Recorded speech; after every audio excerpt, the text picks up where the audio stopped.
On est avec Dominique Labelle de chez Accès Physio pour parler d'une nouvelle tendance en entraînement. Dominique, le terme entraînement croisé est devenu un terme à la mode quand même dans les dernières années. Pourquoi d'abord c'est devenu à la mode et qu'est-ce que c'est exactement l'entraînement croisé? Tout à fait. L'entraînement croisé, en fait, c'est de pratiquer un sport, un entraînement qui est différent de l'activité physique principale pratiquée.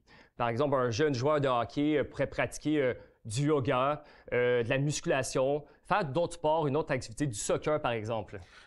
Quels sont les bienfaits justement qu'on peut avoir avec l'entraînement croisé? À quel point ça aide le joueur à performer lorsque vient le temps de la saison de hockey qui est son activité principale? Tout d'abord, en fait, on vient changer un peu le stress mécanique, c'est-à-dire le stress sur le corps, sur les articulations. Donc, ça vient aider à prévenir les blessures.